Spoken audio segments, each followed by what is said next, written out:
Más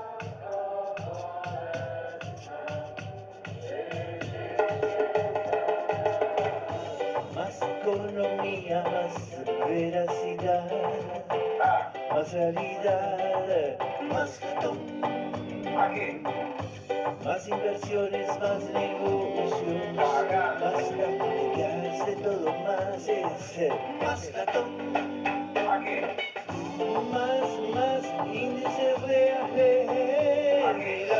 la bursátil es más ratón. ¿Vos sos malo? ¿Vos sos malo? ¿Dónde te ves? ¿Dónde te ves? Se anima a pegarlo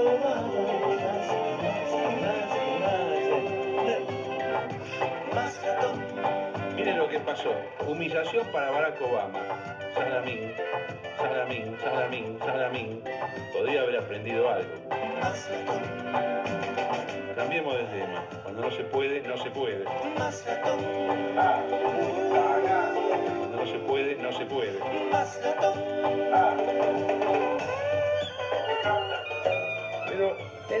Pero, ¿vos sos malo? ¿Vos sos malo? ¿Dónde te ves? Señor, no hablo más, los condeno a todos y que se jodan todos por hacer todo mal. Buenas a todos, amigos de Total Politic. Son las 10 de la noche del domingo 15 de marzo del año 2015. Este programa lo hacemos de lunes a viernes y también a veces anticipadamente los domingos por la noche, conjuntamente con Germán Gegenchat. Soy Carlos Malatón, hoy con dos invitados espectaculares aquí en el piso de nuestro podcast que se realiza desde el edificio Cábana, que en la ciudad de Buenos Aires, Argentina. Los dos invitados, tal cual fuera anticipado por Facebook y Twitter, son nada más ni nada menos que los dos grandes economistas nacionales, dos de los grandes economistas nacionales, no vamos a decir que son los únicos, Javier Milei y Diego Giacomini. Javier Milei ha sido participante de nuestro programa, Diego Giacomini, con quien habíamos hablado en una oportunidad allá por el mes de septiembre del año 2014, cuando estábamos por FM Identidad. Qué fin de semana, Gegenchat, qué impresionante cómo se van desarrollando los acontecimientos políticos, las líneas de negociación, las líneas de alianza, el Congreso de Gualeguaychú, que vos habías anticipado el desarrollo posible en el último programa del día viernes o del día jueves, la verdad que no me acuerdo bien. Bueno, ganó obviamente, no vamos a dar informaciones porque este no es un programa de informaciones. ¿Cuáles son los efectos electorales del triunfo de la postura de Sanz favorable a la realización de pasos en conjunto con Carrió y con Macri por parte de Sanz?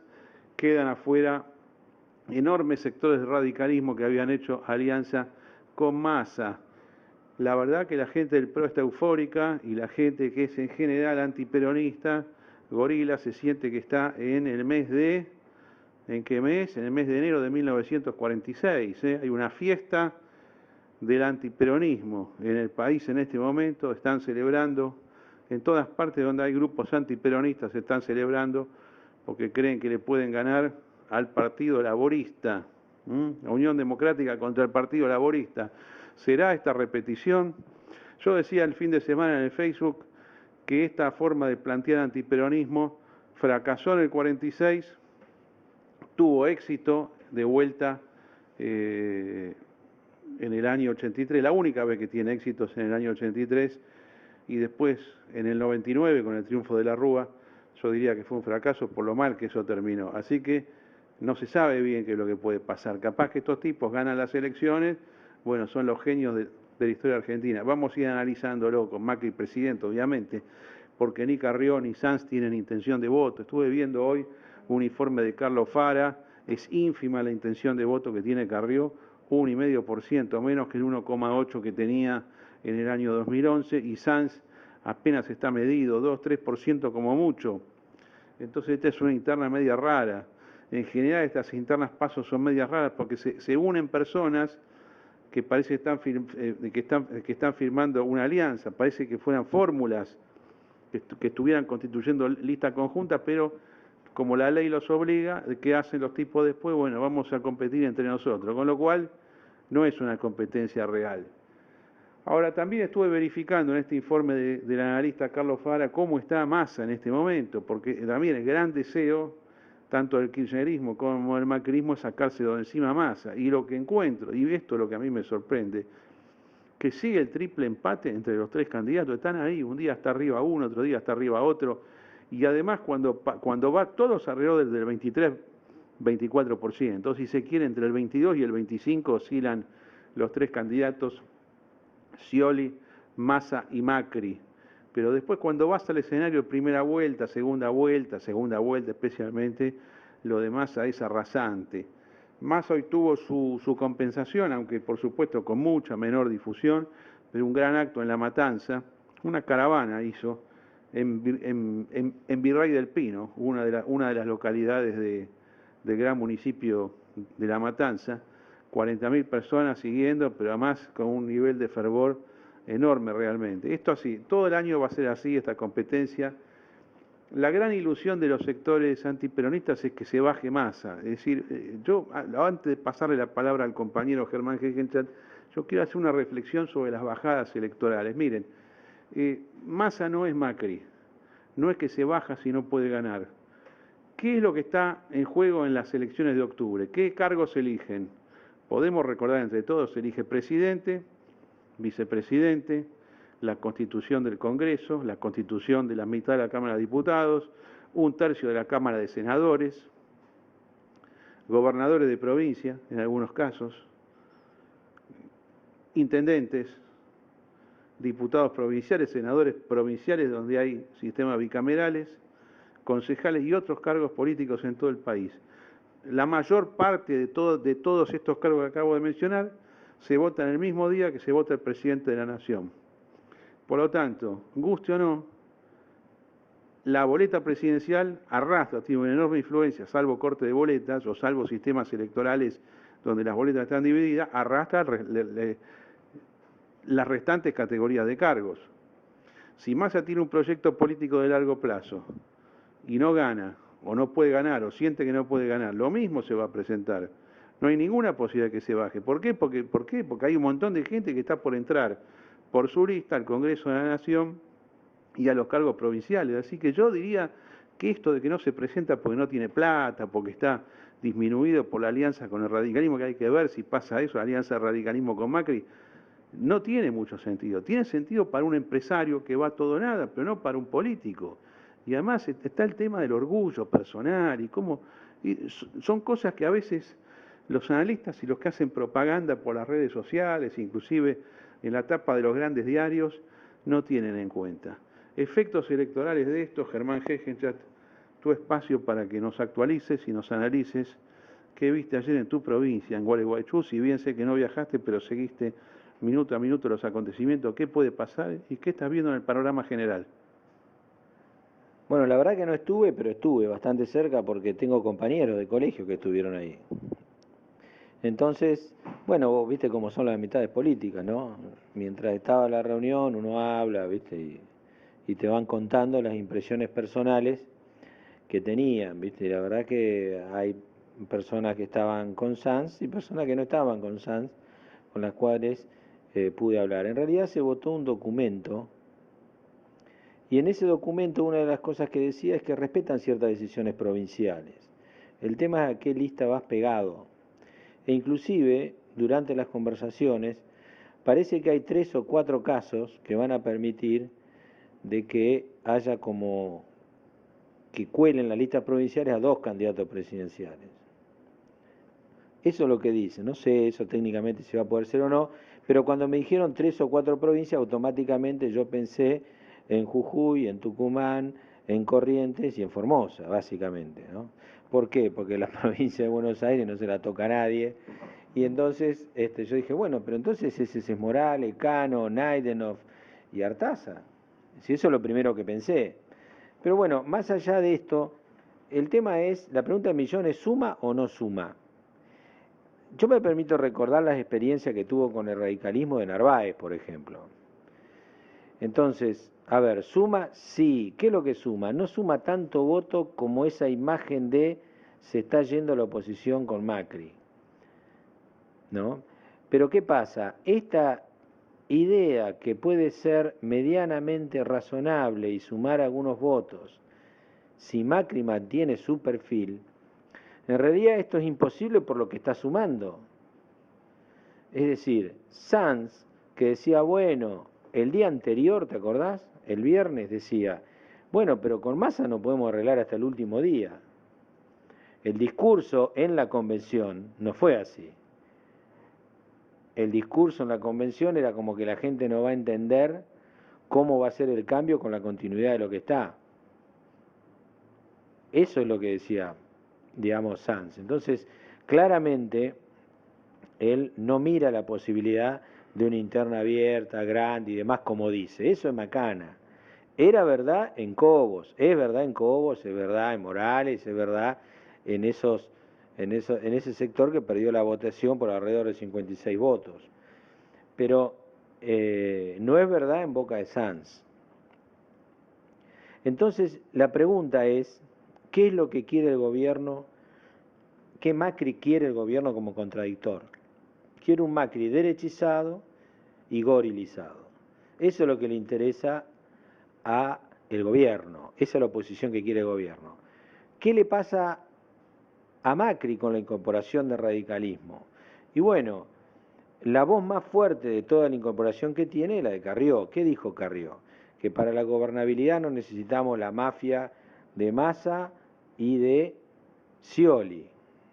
Ahora, si es verdad que la gente está esperando cerrar la grieta, empezar una etapa de diálogo y de consensos, pacificar un poco el ambiente político, regar el encuentro y demás, digo, ¿qué imagen están empezando a formar con este tipo de declaraciones? Es decir, a mí no me cabe ninguna duda de que las dificultades requieren que el país tenga una conducción, no un mediador, es decir, una persona que conduzca. Puede conducir consenso, puede conversar, pero necesita conducción.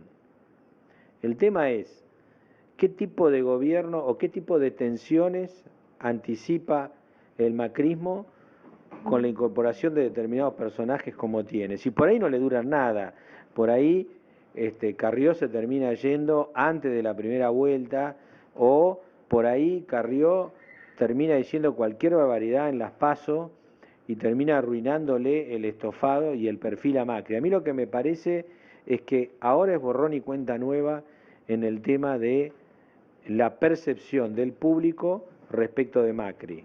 ¿Por qué? Porque la incorporación del radicalismo en el PRO lo que hace es cambiarle el perfil al PRO. Va a tener personas que hablan de política en todo el país, va a tener personas que dicen lo que quieren, no le van a poder bajar línea fácilmente. De hecho, lo primero que dijo Carrió y que se lo levantó toda la prensa, obviamente a Macri no le debe gustar. A mí me parece que va en contra del sentimiento general de la ciudadanía que quiere vivir un poquito más en paz.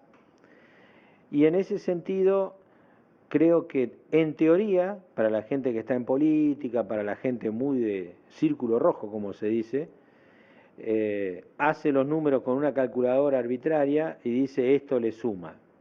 Yo lo que digo es esto es un relanzamiento del PRO con el radicalismo a cuestas. Digo, no con el radicalismo empujándolo, sino con el radicalismo a cuestas. Va a ser una carga el radicalismo para el PRO. Hasta ahora se movían muy tranquilos, con una serie de candidatos que eran muy obedientes, que no le pedían nada, los cierres de listas se arreglaban por teléfono, y digamos, ahora no es así, no va a ser así. El radicalismo le va a pedir muchísimos cargos, le va a interferir en el discurso, y esto va a complicar la campaña del PRO. Las listas, Gegenchat, ¿qué es lo que vos interpretás? Las listas de diputados, senadores nacionales, todos los cargos en el Senado provincial, en Cámara de Diputados provinciales, concejales por todo el país. ¿Cómo van a ser? Porque yo sé que Sanz va a ser candidato a presidente, Carrió también. ¿Van a meter ellos sus listas de diputados y todos los cargos restantes colgando y van a ir a repartición proporcional o van a hacer el modelo que hicieron en Capital en legisladores con listas comunes? Si este fuese el modelo, que ya de por sí implica unas falsas pasos, pero si este fuese el modelo, listas comunes, ¿cómo la van a repartir? Qué incógnita, ¿no? ¿Cuánto le va a tener que ceder el PRO al radicalismo? A mí me parece que las PASO van a ser de lista completa. Y otra cosa más, si fuesen con listas propias, qué poco va a tener el radicalismo frente a Macri, pienso yo. Bueno, ahí está el tema. Es decir, Macri se quejó mucho de cómo le resultó las elecciones con todo el colgaderío de listas en el 2003. No le gustó y no lo volvió a hacer. Entonces, a mí lo que me da la impresión es que ahora lo que va a hacer es hacer pesar su peso personal en una repartición proporcional, y cuando vea que no se puede repartir en lista única, o sea, hacer una sola lista compartiendo lugares con el radicalismo, como no lo va a poder hacer por los líos que va a tener en cada distrito, porque no le va a gustar ninguno de los candidatos y demás, me da la impresión de que va a haber un candidato a presidente que lleva toda su lista, ¿no? Va a las PASO y ahí se distribuirá de alguna manera. No sé cómo lo harán, creo que el DON es lo más lógico que adopten. Pero si es así, no vamos a saber hasta el otro día de la votación qué tal le fue a Macri, ¿eh? Porque, ojo, si es así, puede ser que el radicalismo vote todo en la PASO. Después a presidente veremos, porque a los radicales vos le podés hacer votar una lista completa de Sanz o una lista completa de Carrió, que yo creo que a Carrió la va a empujar de vicepresidenta de Macri por ahí. Pero la verdad es que, digamos, yo no sé si después lo van a votar a Macri. Ese es el punto. Hay mucho radicalismo que no le gusta a Macri, de hecho se vio en la convención, o sea, salieron los botellazos. Hay mucho radicalismo que no le gusta a Macri, que no le gusta Nosiglia, no le gustan los arreglos de Nosiglia, y que creen de que este es un negocio para Sanz, ¿no? Entonces yo la verdad que no sé muy bien cómo, no me imagino cómo va a solucionar ese entuerto, pero la mejor va a ser lista del PRO y lista del radicalismo. Bueno, yo pensé que me ibas a decir otra cosa, que iban a hacer lista conjunta para los cargos, para los cuerpos colegiados, porque si es así, ¿cuánto puede sacar Sanz respecto de Macri? No es mucho lo que pueda sacar. ¿Cuánto le saca Macri? ¿4-1? ¿5-1? ¿Cuánto le saca? Hace esa proporción para las listas colegiadas y se queda sin nada el radicalismo. Bueno, pero el radicalismo es fuerte en algunos distritos. Hay distritos en los que es fuerte. Lo que sucede es que los sectores del radicalismo que están descontentos con Macri sí lo van a ayudar en la PASO y después no. Ese es el tema. Yo creo que el PRO no sabe qué es lo que suma. Lo que sí está claro es que la campaña no la va a manejar tan fácilmente como la manejaría sin el radicalismo. Es decir, yo sigo sosteniendo de que el PRO suma radicales para neutralizar candidaturas que le disputen por lo menos los primeros lugares, que es lo que hizo con Pose y que es lo que hizo con Carrió. Entonces, claramente, si vos tenés candidatos a presidentes en la persona de Sanz y tenés candidato a presidente con Carrió, esos dos no van a ninguna parte en la elección, no van a estar para traccionar votos en ningún lado, porque si vos sos candidato a presidente y perdés, no podés ser ni vicepresidente de otra lista de la misma PASO, ni podés ser de otra categoría dentro de la misma lista. Es decir, vos no podés ser candidato a presidente y primero en la lista de diputados. Una noticia que salió el fin de semana, bueno, es una incógnita el Frente para la Victoria, la verdad que yo no sé qué es lo que van a hacer. A mí, insisto con lo que venimos comentando, Gegenchat y amables oyentes, no vaya a ser que lo bajen a Scioli sobre el final, ¿no? Para mandarlo a Randazzo, que lo dejen sin nada. Y además leí por ahí que la presidenta Cristina iría como primer diputada por la provincia de Buenos Aires, como primer diputada nacional, y también como, ¿cómo se llama esto? Congresal, convencional, para el cargo del UNASUR, del Mercosur. Sí, el Frente para la Victoria está muy complicado, la verdad que está muy difícil la interna. Pero digamos, para hacerle un rulo al tema del radicalismo, a mí me parece que no solo que no tienen coincidencias programáticas, digamos, no saben qué van a hacer, mañana si ganan, va a ser un poco como la alianza. A mí me recuerda mucho a la forma de construir la alianza, ¿no? Fue medio alborotado, no se sabía muy bien qué era, y era más bien una forma de presentarse frente al menemismo que estaba destruido, digamos que una opción de gobierno. De hecho, después lo que pasó, pasó. Pero me da la impresión que no tienen nada previsto. La distribución de listas se puede dar en algunos distritos donde el PRO es muy, muy fuerte. Ahora, esa elección ya pasó, es la Ciudad de Buenos Aires. Si acá, que el PRO es tan, tan fuerte, no se hizo esa distribución de listas, a mí no me lleva a pensar que la va a hacer no sé dónde, en Mendoza. En Mendoza, que manda Cobos, la va a hacer. En Santa Fe, que va a perder la elección, la va a hacer. Perdón, que va a ganar la elección, le va a distribuir ahí, y que va a vencer al radicalismo ahí. Es decir, ¿dónde la va a hacer? ¿En Entre Ríos? Viste que ya tiene interna sin listas comunes. Entonces, por eso a mí la de las listas comunes no le veo fundamento empírico, como dice Javier Milei. No tiene comprobación empírica todavía. Pero sí tiene comprobación empírica, hacé tu lista y peleemos y vemos qué pasa. Bueno, vamos a hacer una pequeña pausa para entrar de lleno en los temas económicos con Giacomini y con Milei. Vamos a analizar el 2016 básicamente. ¿Qué es lo que puede ocurrir desde el lado de la política económica? Pero antes del corte, dos cuestiones de política internacional. Una, hoy a la mañana, la burrada del secretario de Estado norteamericano John Kerry. ¿Saben lo que dijo, amigos? Dijo, a la mañana temprano, allá cuando se levantaban en Washington para la cadena CBS, dijo, bueno, al final de los tiempos, en Siria vamos a tener que negociar con el presidente Bashar al-Assad, el mismo al cual trató de voltear desde hace 4 años, haciéndole todas las trampas que se podían, hasta inventando un incidente inexistente de armas químicas. Ahora se dio cuenta que Bashar al-Assad está contra el islamismo de Estado Islámico, porque Estados Unidos cambió de bando un montón de veces en esta primavera árabe, primavera que fue una tragedia histórica del Medio Oriente. Esto es lo que dijo a la mañana, alegremente. Yo no sé, mire, esto tiene nivel más o menos como si acá hablara Gabriela Michetti, más o menos el nivel mental de este tipo, John Kerry, el nivel cultural, primero la baja inteligencia que tiene, después la incultura que tiene propia de una Gabriela Michetti. No se me ocurre compararlo con alguien más, porque no es ni siquiera con Timerman, que uno puede decir Timerman, bueno, Timerman es malo, porque Timerman es malo, pero sabe lo que hace. Milei. Y si lo comparás con un ministro de Economía que va a un congreso del Banco Central y que dice que emitir no genera inflación, ¿qué Bueno, está más pero eso por lo menos es una ideología. Ya le hemos escuchado a Fernanda Vallejo, con vos la pasamos varias veces, Milei, pero esto es terrible. Ahora, a la tarde se dio cuenta que había hecho una macana, este tipo, el secretario de Estado John Kerry. ¿Saben lo que dijo? Bueno, dice, nunca vamos a negociar con Bashar al-Assad, sino con alguien en nombre de él o alguien en nombre del gobierno. Esto es una cargada. Mientras mañana le empieza a negociar directo John Kerry contra el ministro de Relaciones Exteriores de Irán para permitirle seguir adelante con su programa nuclear.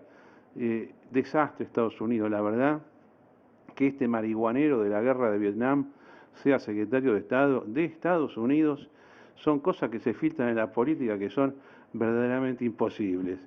No puedo terminar este primer bloque, señores, sin hacer mención a lo que está pasando en Brasil.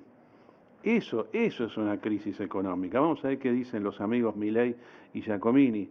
El desastre del escándalo de corrupción de Petrobras es una repetición de 1992 de la destitución de Collor de Mello. Hoy hubo 1,5 millones de personas en las calles de San Pablo nomás, pero manifestaciones en todo Brasil pidiendo la destitución de la presidenta Dilma Rousseff. Trágico segundo mandato de Rousseff, un desastre, porque así como arranca, lo más probable es que tenga que dejar el cargo, con barrido total de la clase política. Giacomini, a ver, ¿qué reflexión sobre Brasil, sobre la economía, la corrupción de Petrobras, dicho sea de paso? El fundamento real, no escrito, por abajo de la mesa, de las empresas del Estado que se puede afanar. Yo la única conclusión que puedo sacar es esta, nuevamente, no me sorprende, digo por Petrobras y los escándalos de coimas de donde vive toda la clase política brasilera. El fenómeno de Brasil, desde mi punto de vista, es fácil de comprender y se entiende en una frase. Brasil se argentinizó, hace años que se viene argentinizando. ¿Qué quiero decir con esto?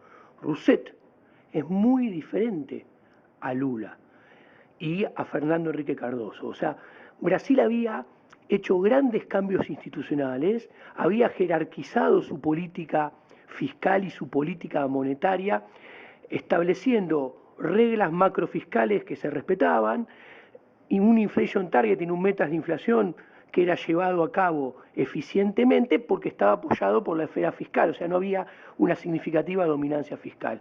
Bueno, ¿qué hizo Rousseff? La argentinizó, o sea, maquilla los números, no tanto como Argentina, pero maquilla, dibuja los números fiscales, hay un exceso de gasto público, también hay presión tributaria en exceso, porque hay un avance del Estado en la economía, y eso es lo que provoca la anemia de crecimiento. Si esto sigue así, conjugado con el escenario internacional, que ya no es de 10 puntos, sino será de 7, nada catastrófico, de 6 a lo sumo, si nada cambia de fondo, Brasil no va a crecer los próximos 3 o 4 años. Bueno, yo le digo, como analista de tendencia de los mercados financieros, le quiero comentar lo que veo en la Bolsa de Brasil, en el Bovespa, en los principales ADR que cotizan en Nueva York, en la misma Petrobras, conforme a los comentarios que hemos estado haciendo en los últimos meses al respecto. Ya, por ejemplo, una empresa como PBR ya cayó 92% desde los máximos del año 2008, pero cuando uno ve los gráficos, el comportamiento de precios del mercado, Brasil pinta para un 2001 argentino. Más la corrida cambiaria que tienen, a mí me da real como mínimo 4,5, pero no me sorprendería que haya un desastre aparte de eso. Y va a haber cambio de gobierno. Y se va a dar lo que sucede siempre en los mercados, un piso de mercado importante en el medio de un desastre político total, ¿no? Con una saltada pública de la espantosa corrupción de toda la dirigencia política de ese país, porque este es el problema. Este es el problema, es todo, es oficialismo y es oposición. Ya volvemos con Giacomini y con Milei.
ya se ha muerto mi abuelo, ay, ay, ay, ya se ha muerto mi abuelo, ay, ay, ay, tomando trago, ay, ay, ay, tomando masazo, ay, ay, ay, ole lo la y le lo le, ole lo la y le lo le, ole lo la y le lo la, ole lo la y le lo la, ole lo la y le lo le, ole lo la y le lo le, ole lo la y le lo la, ole lo la y le lo la.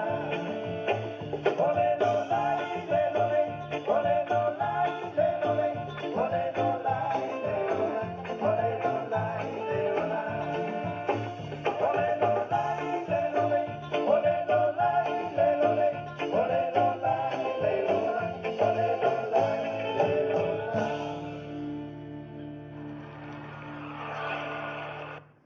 Esto era Ya se ha muerto mi abuelo, un temazo de esta variedad de cumbia que en el Perú de la selva se llama justamente cumbia amazónica de Bareto, un tema histórico de Juaneco y su combo de la selva. Esto es cumbia amazónica, uno de los primeros temas de cumbia amazónica surgió en el año 1981 y fue La danza de los mirlos. Hay varias variedades de cumbia. Viene la cumbia colombiana, pero esto derivó en Perú a la cumbia amazónica primero y a la cumbia andina después. Vale la pena que dediquemos en algún momento un programa especial a estos géneros de música latinoamericana de finales del siglo XX, principios del siglo XXI, pero ya entramos, amigos, directamente en un tema que nos apasiona, a mí en particular, pero también a Gegenchat, Javier Milei, Diego Giacomini, aquí en el piso de nuestro programa, en el edificio Cábanac. Hoy queremos hablar de política económica. Ya sabemos que está todo mal, que el país ha sido un desastre. Javier Milei es el autor, el ideólogo de un término que veo que se está popularizando en la política, que es la africanización de la economía. Pobres pueblos de África. Menos mal que acá no hay muchos africanos que están monitoreando lo que decimos en Argentina, pero el Papa se equivocó hace un par de semanas con la mexicanización y salió un escándalo diplomático de México. Pero bueno, África, por lo menos no es un país África, son como 55 países que hay, si uno los va sumando, no sé, 45, entonces vamos a ver quién sale a reaccionar. Pero vos estás usando, Milei, el término africanización. ¿Qué diablos es eso? Sí, básicamente es un término que he utilizado para describir cuál es el futuro de Argentina, a la luz de los desastres de política económica que ha hecho el gobierno kirchnerista a lo largo de estos 12 años. Concretamente, este término tiene que ser entendido en términos dinámicos, porque de hecho hoy los africanos están creciendo muy fuertemente. Cuando yo hago referencia a África, hago referencia a la peor visión de África, no digamos una visión, digamos, es decir, convergemos a una África de hace tiempo atrás que estaba muy mal. Y eso, digamos, eso tiene que ser interpretado en términos dinámicos. Yo voy a dar algunos ejemplos que muestran, digamos, la africanización de la economía. ¿Por qué? Porque hoy Argentina es un país de ingresos medios, Argentina es un país que tiene un PBI per cápita de $12.800. Perdón, ¿me lo podés corregir por tipo de cambio real? Bueno, ok, de $9.000. A ver, Giacomini, Sí. ¿cuál es no te digo el Producto Bruto, pero el ingreso por habitante en Argentina? La verdad, si vos tuvieras que hacer el cálculo del PBI, ¿qué método seguirías y cuánto te daría? Más o menos a ojo. Mira, el tema del PBI, en esto yo concuerdo con Javier. A mí me gusta siempre mirar las tasas de variación del PBI, su sendero y en el largo plazo. Y a mí lo que me preocupa es que en Argentina ese sendero, se salió de ese sendero de crecimiento desde 1998 a la fecha. ¿Ok? Y si miramos el numerito, en los 4 últimos años da 0 de promedio en los últimos 4 años. ¿Qué implica esto? Que la tasa de crecimiento de largo plazo de Argentina, con el escaso ahorro que Javier va a explicar su función en el crecimiento que tiene y la inversión, es 3% anual.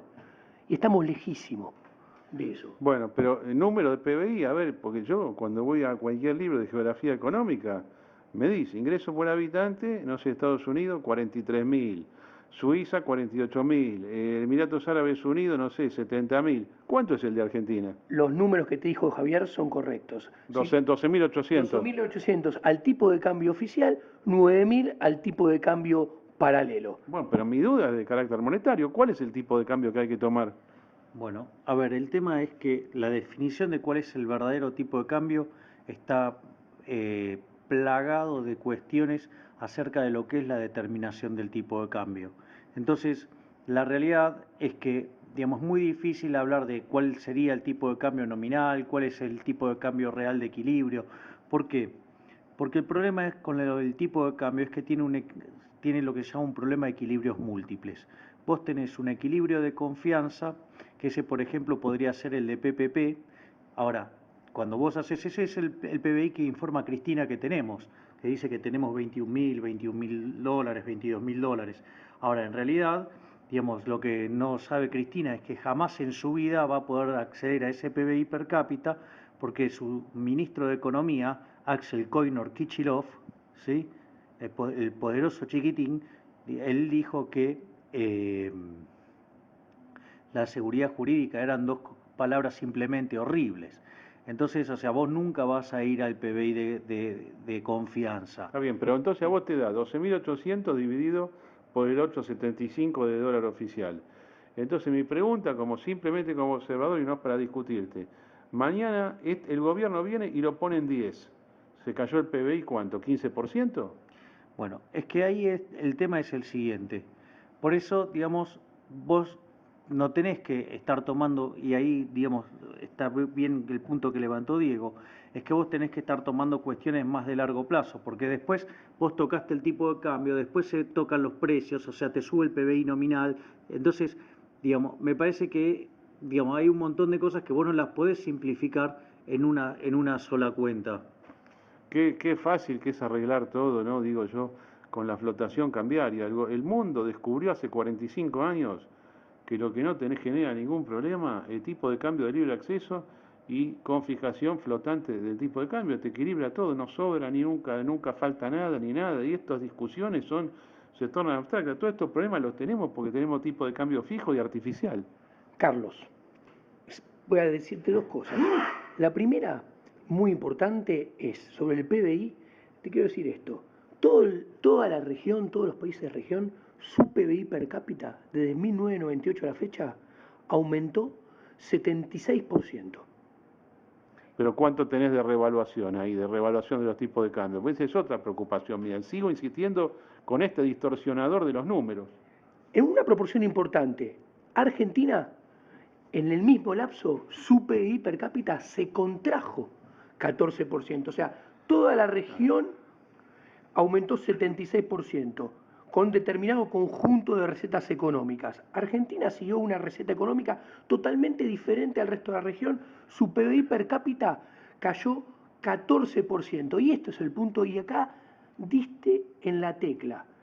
Una de las cosas que en Argentina tiene que cambiar y que para eso tiene que trabajar su clase dirigente haciendo buena política fiscal y buena política monetaria, cosa que no se hace casi desde 1946, es que los argentinos nos acostumbremos a decir que el tipo de cambio se aprecia o se deprecia. No más devaluación y revaluación. Hasta que no estemos acostumbrados a hablar de tipos de cambio flotantes y acostumbrados que el dólar y las otras monedas pueden flotar con respecto al peso, un día subir y un día bajar, no podemos esperar nada bueno macroeconómicamente hablando.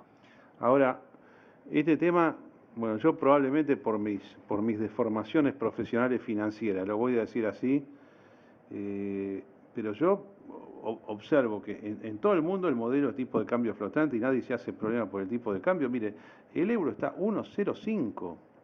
Señores, 1,05 dólares para comprar un euro. En el mes de julio del año pasado era 1,40. Y cuando fue el julio del año 2008, la crisis del campo, era 1,60. O sea, fíjate cómo se mueve. Y no es que no pasa nada, son cimbronazos. Pero los países se van acomodando conforme un montón de elementos y se acomodan segundo a segundo. Claro. en las transacciones financieras. Ahora, yo leo mucho, igual que ustedes, todo lo que declaran los que posiblemente sean ministros de Economía a partir del año próximo. Los economistas de Scioli, los de Massa y los de Macri. Y yo no vi, bueno, sí, alguno ha dicho que quiere tipo de cambio flotante, pero viste que le agregan la palabra administrada, otro dice que no, que lo tenemos que manejar nosotros. No hay preparación en la opinión pública argentina para la flotación cambiaria, aunque sea en el ambiente de los economistas, de la gente que más sabe. Mi punto de vista personal, mi apreciación es que es escaso. O sea, los economistas argentinos en su mayoría no tienen buena formación en política monetaria. Concretamente, saben poco de política monetaria. Entonces, al saber poco, no entienden el fenómeno de flotación y la política monetaria que debe haber detrás del fenómeno de flotación. Por eso no pueden hablar de algo que no saben. Sencillo. Bueno, Milei, ¿cómo está tu parte académica? ¿Qué es lo que vas a sacar próximamente? ¿Algún libro de coyuntura están preparando ustedes dos? Bueno, tío, te cuento las cosas que tenemos preparadas para la semana que viene. La semana que viene está el Congreso Económico Argentino y está la exposición de Economía y Finanzas, Inversiones. Básicamente ahí, digamos, Diego está en la sesión inaugural, ¿sí? Que después él te va a contar cuáles son los temas que va a tratar. Ese día, ese mismo martes 17, yo a las 13 horas voy a estar exponiendo junto a Daniel Estico y Enrique Seguas lecturas de economía en tiempos del kirchnerismo. El día 18, a las 9 y 10 de la mañana, yo voy a estar en un panel sobre tendencias internacionales donde voy a estar contando por primera vez cuál es mi concepto acerca de lo que es la singularidad en economía, donde voy a demostrar por qué la economía va a dejar de ser la ciencia de administración de la escasez para convertirse en el estudio de la acción humana bajo abundancia radical. Después a las 11 de la mañana voy a estar presentando el libro nuevo que estuvimos discutiendo acá, que se llama El retorno al sendero de la decadencia argentina, que es ahí donde está desarrollado el concepto de la africanización. Y a las 13 horas Diego va a estar presentando el update de política económica contrarreloj, que es donde somos coautores. Digamos, el comentarista va a ser Guillermo Nielsen, y ahí básicamente lo que vamos a estar delineando, lo que lo va a estar exponiendo Diego, son las reformas estructurales que debería hacer el país para escaparle a este futuro de africanización en el cual nos ha sumergido el kirchnerismo y muy especialmente el ministro Axel Koynor-Kichilov. Bueno, este evento que ustedes comentan va a tener lugar el martes y el miércoles. Exactamente. Cuéntenos, ¿es abierto? ¿Hay que inscribirse? ¿Quién puede participar? ¿Tiene costo? ¿Cómo se puede estar ahí presente? Se puede entrar a la página www.expoefi.com. Ahí se encuentran los programas de la jornada 1, que es el martes 17, los programas de la jornada 2, que es el miércoles 18. Uno puede inscribirse online, tienen un fee, tienen un cargo pago cada día, y a los comentarios de los libros y presentaciones de los libros, no, se puede ir gratuitamente. Bueno, a ver, ¿cómo ordenamos la política económica 2016? ¿Cómo lo ordenamos? Primero, a ver, tenemos dos formas de encararlo, pero ustedes van a decidir cómo lo hacen. Una es por partido potencialmente o por frente políticamente que pueda llegar a gobernar, y son tres los nombres: Macri presidente, Massa presidente, Scioli presidente. Uno por ese lado, y entonces vemos, no sé cuáles son las clasificaciones internas: política monetaria, política fiscal, Banco Central, política tributaria, comercio exterior, todo eso. Eso es una manera. Y la otra es por elemento, por así decirlo, por sección de la política económica, y ver lo que ustedes están observando de los economistas de cada sector, haciendo un comparativo, y también lo que ustedes consideran que hay que hacer, que también nos interesa muchísimo. No tiene por qué ser exhaustivo, pero más o menos lo que ven en cada uno de los frentes que están compitiendo, si es que han comentado, porque tengo una sensación también de que no quieren mostrar las cartas, ¿no? A ver, lo primero que yo le diría, me gustaría explicarle a la audiencia, y me gusta ser muy claro y contundente, o sea, no dejar dudas detrás de mi discurso, mi opinión, o sea, que la gente no diga, no, no dijo nada, escondió cosas. No, porque eso es lo que hacen la mayoría de los candidatos y equipos económicos. A ver, lo primero que hay que tener en claro, que en la Argentina del 2016 no hay que ajustar dos tornillitos. En la Argentina del 2016 hay que hacer cirugía mayor. ¿Qué quiere decir esto? Tiene que haber una reforma fiscal, que es la piedra neurálgica. Tiene que haber un descenso del gasto público sobre el PBI, y no menor. Tiene que haber, porque eso le saca presión al sector privado, tiene que haber una reducción de la carga impositiva, no menor, porque también le saca presión a... O sea, no alcanza bajando el gasto público, hay que bajar la presión tributaria también. Milei. Ese punto que levanta Diego es fenomenalmente importante y para nosotros es el eje central del análisis. Y esto tiene que ver con lo que vos llamabas el tema del tipo de cambio. El tipo de cambio, esto es muy importante que la gente lo entienda. El tipo de cambio viene determinado por un conjunto de factores. Hay un factor muy importante en la determinación de la competitividad de una economía que tiene que ver con la presión fiscal. Cuanto más presión fiscal hay dentro de la economía, menos competitiva es la economía. Cuanto más alto es el riesgo país, menos competitiva es la economía. Cuando, digamos, los salarios están desalineados con la productividad, menos competitiva es la economía. Y si vos a eso le sumás que tenés los términos de intercambio cayendo y que va a haber tasas de interés más altas en Estados Unidos, Argentina tiene un problema que si no encara la reforma fiscal, no es competitivo. Es decir, esta es la parte que no entienden. O sea, la reforma fiscal es menos impuestos y menos gasto público y además alcanzar la solvencia fiscal. ¿Por qué? Porque la solvencia fiscal tiene un impacto directo sobre la tasa de interés. Y para tener un orden de magnitudes, ¿sí?, y entender la característica de las alcances de la reforma fiscal, que es la piedra angular de todo esto, Argentina hoy tiene una relación deuda-producto del orden de 45 puntos del PBI y tiene un déficit primario de 5 puntos. Es decir, Argentina desde el vamos necesita un ajuste fiscal de 7 puntos para alcanzar la solvencia. Me pregunto si 45 puntos de deuda sobre PBI incluye la verdadera manifestación de lo que es la deuda oculta, todo lo que se debe, todo lo que no se formalizó en títulos públicos, ¿no? Esto yo tengo una duda, pero bueno, el tema de ustedes. Ahora después te lo contesto, pero vamos a ser ordenados. Primero, reforma fiscal. Y tener en claro que Argentina es el país de la región que menos crece porque en los últimos años es el que más aumentó el gasto público. Argentina aumentó el gasto público 16 puntos en términos de producto, mientras que Perú lo aumentó 0,2, Chile 1,3, Colombia 3,2, Paraguay 3,6, Uruguay 4,3. ¿Y sabes por qué tiene Brasil problemas? Porque es el país que segundo más lo aumentó, 7 puntos. Y 7 puntos, esto está midiendo una década, ¿cuánto tiempo mide? Desde el 2003 hacia acá. Bueno, quiere decir básicamente, en términos reales, porque estos son números reales de gasto público sobre el PBI, Argentina aumentó ¿cuánto? ¿39%? No, Argentina 40%. Aumentó 16,3% el gasto público en términos del PBI y hoy en día está en 40% el gasto público a nivel nacional en términos del producto. Pero bueno, quiere decir que en la década del 90 nosotros teníamos un Estado prácticamente la mitad de lo que era ahora, un 40% menos de lo que era ahora.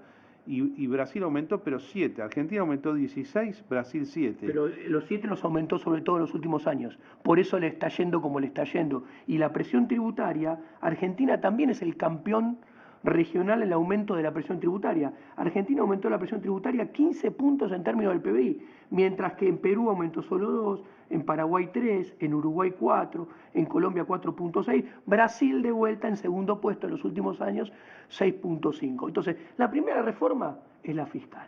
Giacomini, perdón, un comentario político. Yo estoy totalmente de acuerdo con lo que dicen ustedes dos sobre esto. Digamos, como persona de la política, de la observación del periodismo, toda mi vida sufrí con el gasto público. Pero sabés lo que tengo una tremenda decepción, porque no veo que nadie, pero nadie es nadie, ni siquiera Massa, nadie, los mejores economistas estén planteando el problema de la dimensión del Estado, porque suena muy noventista o suena muy setentista, en el mal sentido del término, plantear que hay que bajar los impuestos. Bueno, lo que pasa es que yo veo que esto es un tema que es muy importante. No se discuten programas económicos, los candidatos no hablan de programas económicos, parecieran no tener programas económicos, al menos no se los comunican a la ciudadanía. Entonces, no hablan de esto porque pareciera que esto no les dejaría ganar elecciones. Y parecieran entonces que están enfocados en ganar elecciones y bueno, una vez que ganemos, veamos qué hacemos. Lo cual, debido a las dimensiones de los problemas que tiene Argentina, que hay que hacer cirugía mayor, reforma fiscal, reforma monetaria, que va a hablar Javier, reforma de la deuda, porque vos hablas de la deuda, Javier dijo 45 puntos del PBI, eso no tiene 20.000 millones de dólares de holdouts y eso no tiene 85.000 millones de deuda que tiene el Banco Central en su poder del sector público, porque el mayor acreedor del sector público en los últimos años ha sido el Banco Central, que lo pagamos con malos resultados macroeconómicos, con inflación, sin crecimiento e inestabilidad del tipo de cambio. Bueno, hagamos un juego rápido. Sí. 45 puntos de deuda sobre PBI reconocido o informado por las autoridades públicas.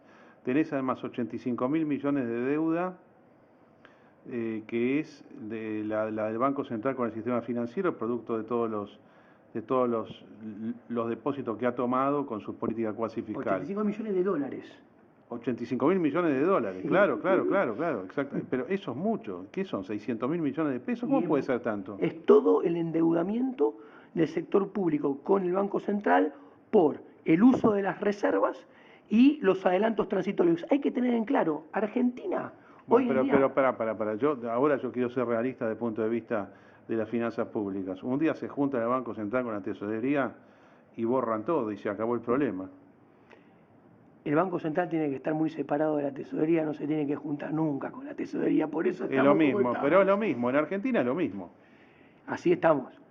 Bueno, y otra cosa más, tenemos los 20.000 millones de deuda con los fondos buitres o con los que no entraron, holdout, vamos a decirlo con la palabra más fina, la deuda previsional y otro montón de deuda que están pateadas. Si vos sumás todo con tu criterio, ¿cuánto queda deuda sobre PBI en Argentina en lugar del 45%? Y tengo que hacer la cuenta, me agarrás a esta hora tarde, pero el 45% del PBI en millones de dólares son aproximadamente 200.000. Así que de movida ya le estamos sumando la mitad en casi con el Banco Central y los holdouts. Te lo digo yo, O sea, 80%. 330.000. 80%. Bien, o sea que... A mano alzada, sí. O sea, es mentira que el país se ha desendeudado en la última década. De la Rúa tenía una deuda que tenía un 45% en relación del PBI. Esto es el semáforo amarillo que la gente lo va a entender sin necesidad de hacer cuentas. 45% en relación de deuda del PBI era la que tenía de la Rúa en el 2000. Y te hago una nota. Y en ese momento había superávit primario y el ajuste fiscal que se necesitaba para alcanzar la solvencia que quiso hacer Ricardo López Murphy era de medio punto del PBI. Medio punto. Hoy el déficit primario es de 5 puntos del PBI y necesitamos tener un superávit primario de 2,5 puntos, con lo cual necesitamos un ajuste de 7,5 puntos. Es decir, acá, digamos, hay que terminar con la farsa del sector público. No podemos tragarnos la barbaridad que dijo la Presidente de la Nación, no sé si es doctora o señora Cristina Fernández de Kirchner, cuando dijo, se quejan de la presión fiscal acá y comparaba contra la presión fiscal en Europa. Entonces yo le voy a contar a la señora Presidenta que le gustan esas comparaciones. En primer lugar, si uno toma que la competitividad no solo depende del tipo de cambio, sino que depende de la presión fiscal y de la tasa de interés, cuando nosotros tenemos un riesgo país arriba durante su gestión de 1.500 puntos en promedio, cuando tenemos el CDS en 2.000 puntos básicos, o sea, que nosotros tenemos tasas de interés enormes, con la misma presión fiscal, nosotros nos sería imposible crecer. Y además le cuento, una de las cosas que tiene Europa es que no crece por la presión fiscal asfixiante que tiene.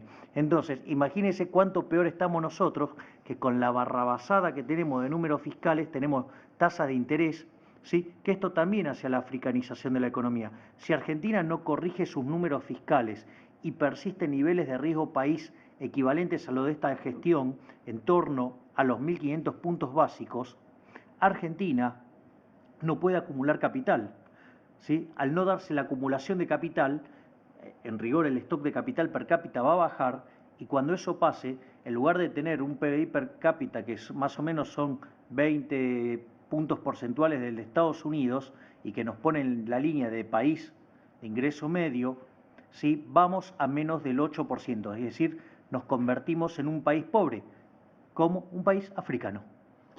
Bueno, mira, cuando Giacomini empezó a hablar en el inicio de esta sección del programa, él se refirió, un poco por instancia mía,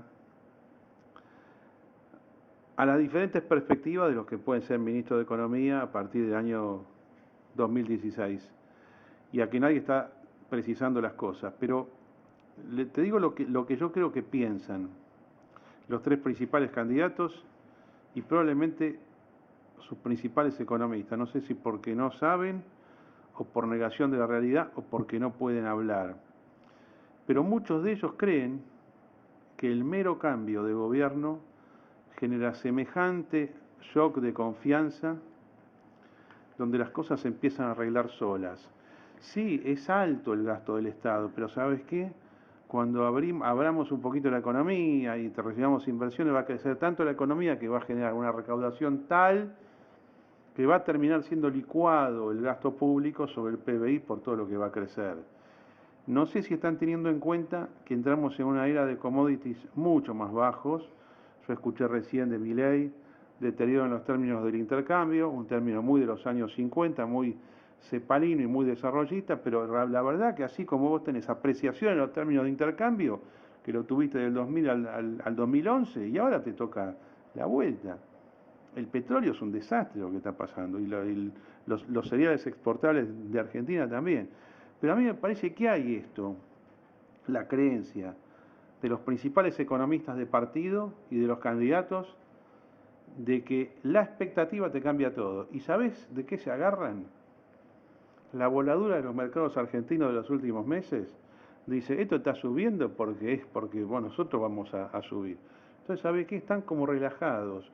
No están como en un 1989 con un desastre diciendo nos preparamos para asumir y para manejar el desastre. Están con sobreconfianza. Desde el punto de vista económico, la sobreconfianza es mala. Jejenchatz. Sobre tu análisis, como para dar un dato de que no todos están dormidos, vos fijate el tema del paro agropecuario de los 3 días que hubo esta semana, que pasó, que justamente, mirá la diferencia entre el 2008 y el 2015. En el 2008 el tema era que le comía las ganancias. La 125 le licuaba las ganancias en un contexto de commodities alto, digamos, de términos de intercambio altamente favorables a la República Argentina. Eso generó la denominada guerra gaucha, es decir, no se queden con mi ganancia, hicieron más de 400 paros de ruta en los días pico de esa protesta. Vos fijate que ahora se hizo una protesta con la economía, digamos, de commodities destrozada para recomponer ni siquiera la ganancia, la posibilidad de reinvertir al próximo ejercicio, no fiscal, sino al próximo ejercicio, digamos, la próxima siembra, ¿no? Y que por más que el cuento oficial dice que vamos a tener la super cosecha la próxima vez que levantemos grano, que va a ser justamente en el próximo gobierno, eso no va a significar mayores ingresos fiscales por la caída del valor, por la caída del precio de los commodities. Es decir, hay señales en la economía de quejas para que baje la presión fiscal por la caída de los commodities. Y sin embargo, no se toma nota de esto, ¿no? El petróleo baja en todo el mundo y acá subieron el precio de las naftas, que a su vez tiene una carga impositiva enorme. Este modelo económico se las ingenió para destrozar la competitividad precio del sector agroexportador, que es el sector más productivo de nuestra economía. Yo tengo hecho un índice de competitividad precio del sector agroexportador que incluye no solamente el precio de los bienes que exporta, soja, maíz, girasol, trigo, cuero, leche, que ya no exporta, los impuestos que paga y sus costos en las funciones de producción.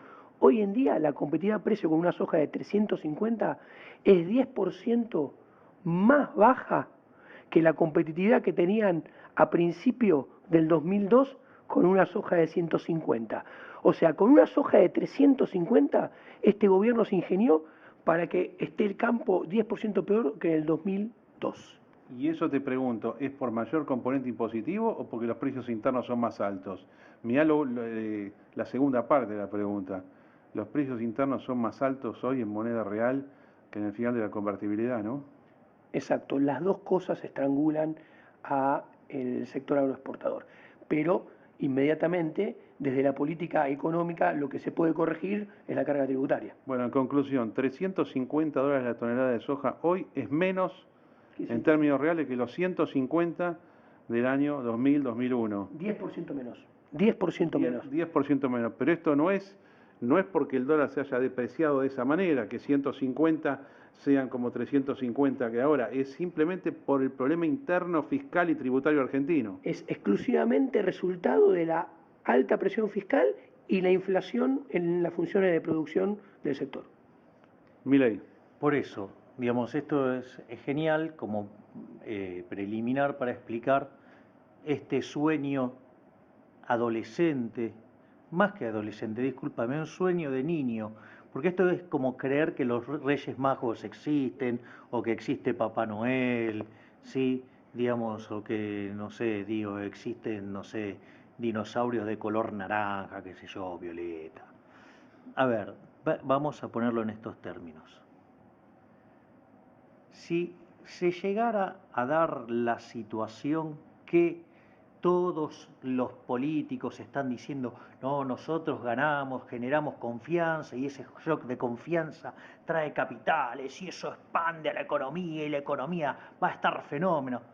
Muchachos, eso está mal, son unos brutos, ¿sí? Porque con esta competitividad la economía no crece. Es más, yo les voy a decir algo, si se llegara a dar la situación que viene un aluvión de capitales, además, con todo este problema de competitividad que tenemos porque tenemos una presión fiscal asfixiante, por tener los salarios desalineados con la productividad, por tener el riesgo país exorbitantemente alto fruto de una pésima política fiscal, ¿sí? Que además nos van a estar empeorando las condiciones internacionales. Si nos llegaran a entrar capitales y aprecia todavía más la moneda, yo les aviso, vamos a tener un shock de consumo, vamos a tener un boom de bomba a bomba de consumo, no vamos a tener nada de inversión porque nadie gana un mango en esta economía y al año, cuando en el mundo se den cuenta que no tiene sentido financiar una economía que no crece,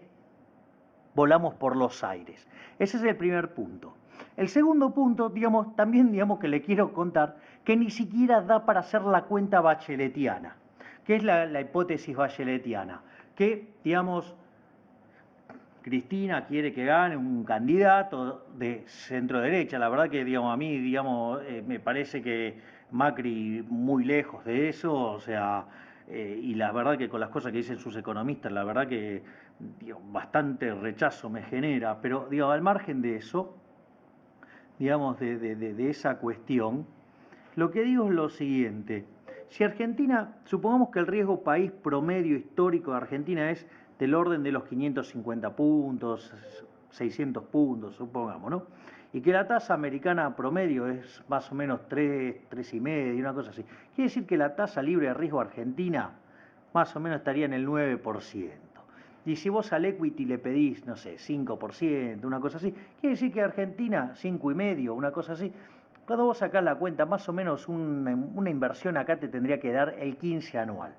Ahora, si, esto, está los economistas locales no la ven tan clara, porque está claro que todo lo que están en todos los partidos, digo, salvo honrosas excepciones, digo que la más formidable ha sido el otro día el caso de Nielsen en La Nación, que es el único que dijo la verdad y que dijo las cosas como son.